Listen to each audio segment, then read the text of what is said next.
Alrighty, hey, it's Rashida from Love It or Leave It.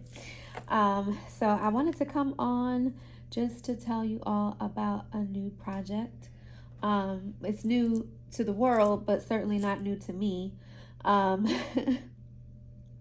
but before I get into that, I want to give a huge shout out to my sister ChiChi from Love It or Leave It podcast, which is available on our YouTube channel, Astrofluent Culture 8888. And so if you are seeing me for the first time, please, I would love for you to go over and check out our main channel, which is Astrofluent Culture 8888. And Astrofluent is spelled ASTROFLUENT.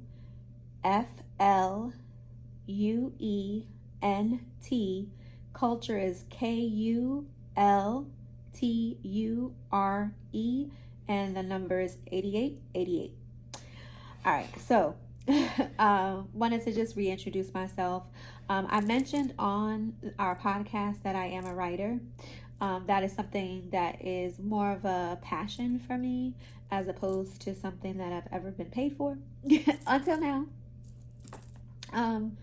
I've always loved writing short stories. As I loved reading as a kid, I've always just loved diving into a book, really using my imagination, and creating the characters the way that I saw them written in books. And then, when you watch those movies, like the movies that were initially a book, and it's like, dang, that don't look nothing like the character that I envisioned.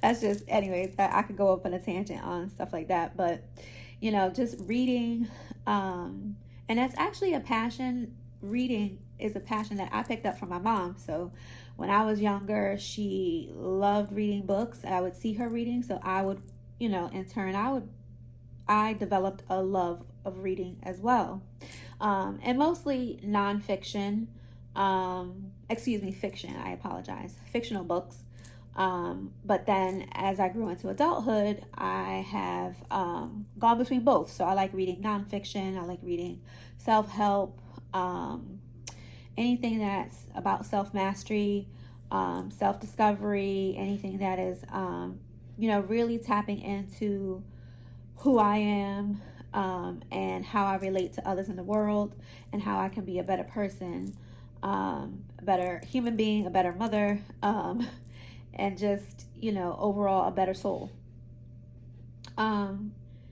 So I thought about a book, and actually I wouldn't say I thought about it. I was inspired.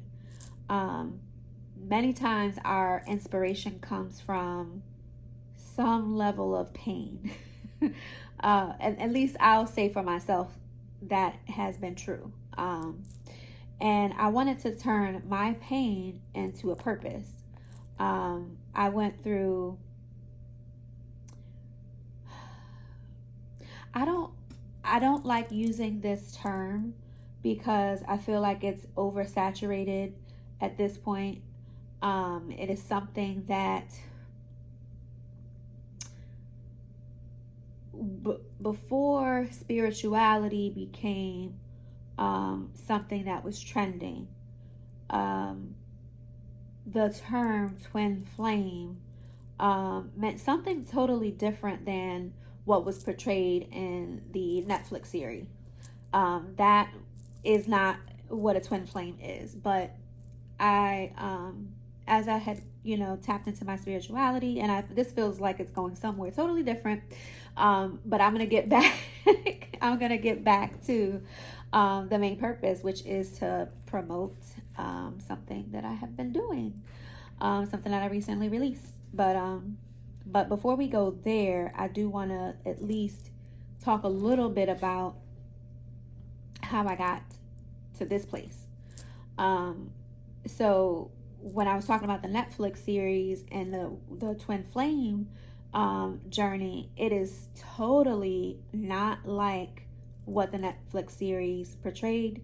And that was a far cry from what it actually is. And what I have come to realize is that the twin flame journey, what I've learned about what a twin flame actually is someone, one soul that split into two at the time of creation. And these twin souls find one another when they reincarnate, somehow, some way. Or even if both don't reincarnate, one could be a spirit guide to the twin soul that is here on the earth plane. Oh my goodness, I didn't even know this was gonna go spiritual, but we're here. If you can relate, great. If this isn't for you, that's also okay. You know, we have our own belief systems. We come here and to the earth plane to learn what we need to learn on our journey. And so if this doesn't resonate for you, it doesn't resonate, and that's okay. But for those who it does resonate with, I'll just continue.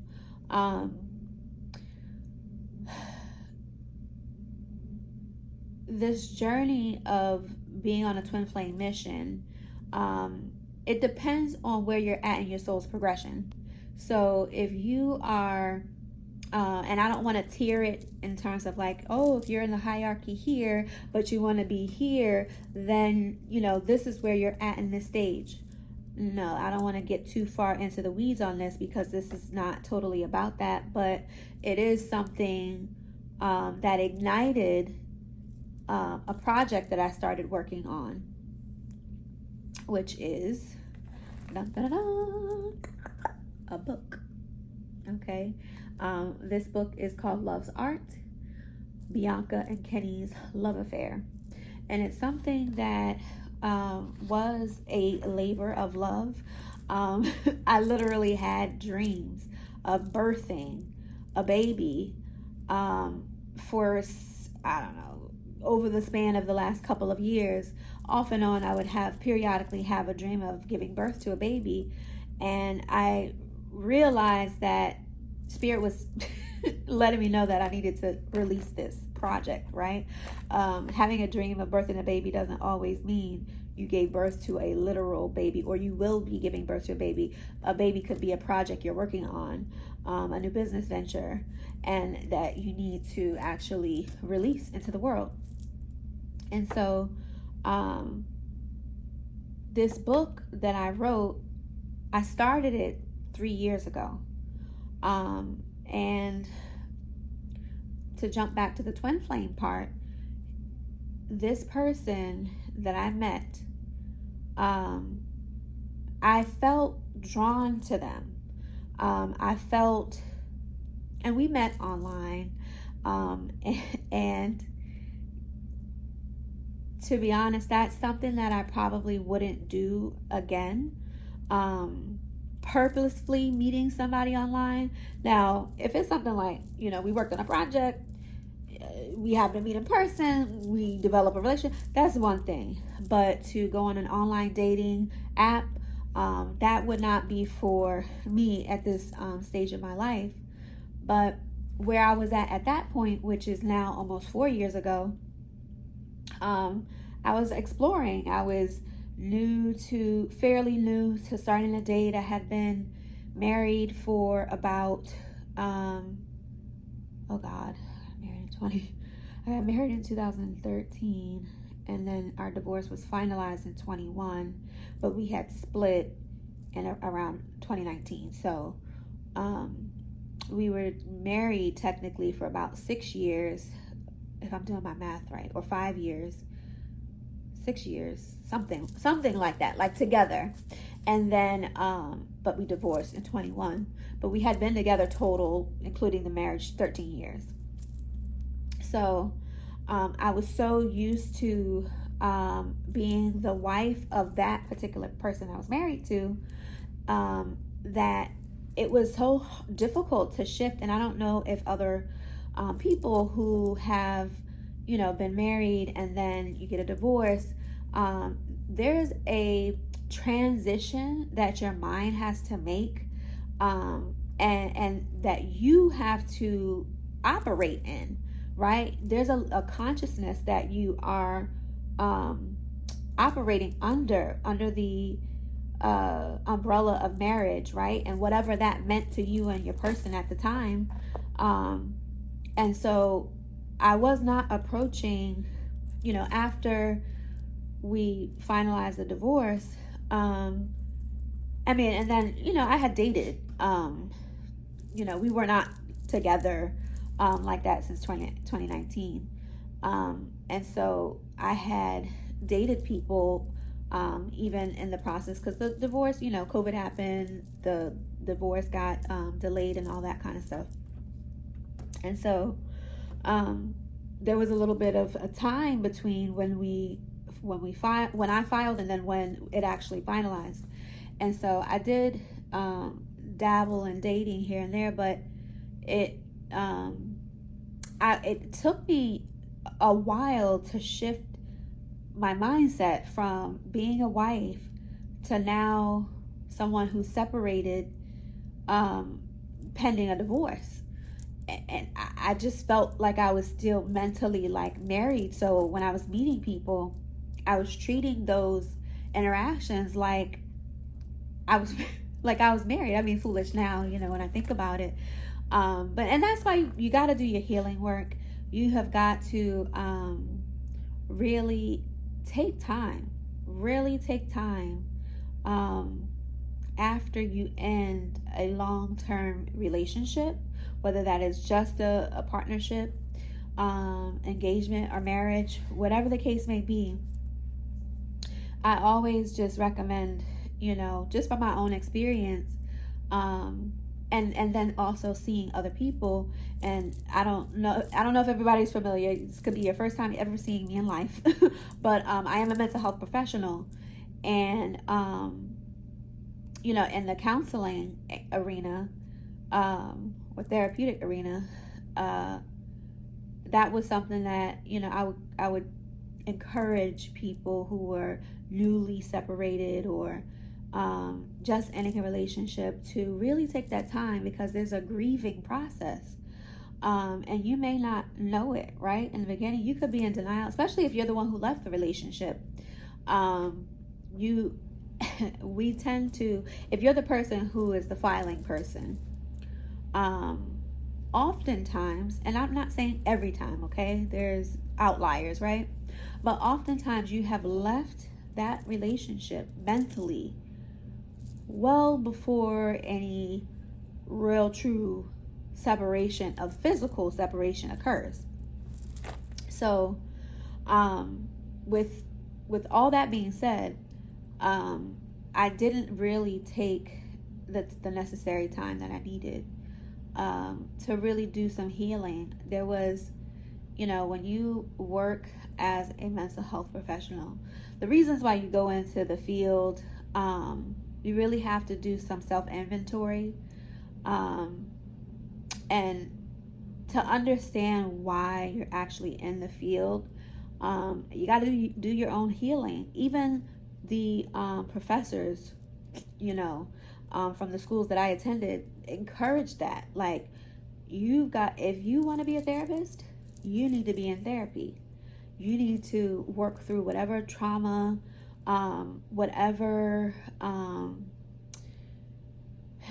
abandonment issues, any kind of stuff that you have that is your own stuff. You've got to work on that, because you don't want to project that onto a client, because you could really do some damage, when it comes to helping people. So anyway, that's a tangent, but whole point is, this project with the book is something that was birthed from my encounter on the twin flame journey, with someone who, to this day, while I know that our journey ended And we, no bad blood. It was still something that was so beautiful that, and transformative. It ignited something within me that really drove me to question things. It ignited my spiritual journey like no other. And I know that I needed this particular encounter. When people say, like, people come into your life for a reason, maybe it could just be for a season, or it could be a lifetime. I know that there was a reason, and even though it was just but for a season, this is something that is going to live for a lifetime. So I just, want to send a special thank you to that individual for igniting something within me, a hidden talent that I hadn't shared with the world.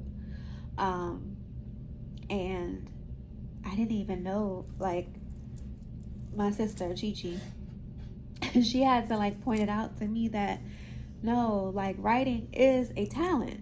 And I was like, oh, like, I didn't think of it that way. But then again, that was my own little thing that I had to work through on my own, right? Like, no, it's okay. We are given gifts, right? And it's okay. Humility is great. But, we also have to recognize our gifts too, and celebrate that, because it's from God. God gave us a gift to be shared with the world. And so, this is the first of many. While this is a love story, a fictional love story, again, that was inspired by, this twin flame journey, it's certainly the first of many books that I will release. I'm looking at so many different genres. I don't want to stick to just love stories. I'm thinking about even like some kind of like supernatural type, think kind of like Supercell type. I don't know if you guys are familiar with that series on Netflix, but something, to that level of highlighting, spiritual gifts. So that's sort of stirring around in my head, like a murder mystery type. So I want to explore where this, where my writing will go, and then see how I do on this journey. It's I feel like I'm starting my second leg of the race here. I still work as a mental health professional, doing psychiatric evaluations at a hospital. But this is something that is also a new passion. Mental health is still a passion of mine. But I want to be able to sort of tie in all of those things, all of those elements, and create something even, even more grand. But I wanted to at least read a little excerpt for you guys, just so that, again, you can get to know these characters. I'll just read the back of the book, which is what the book is about.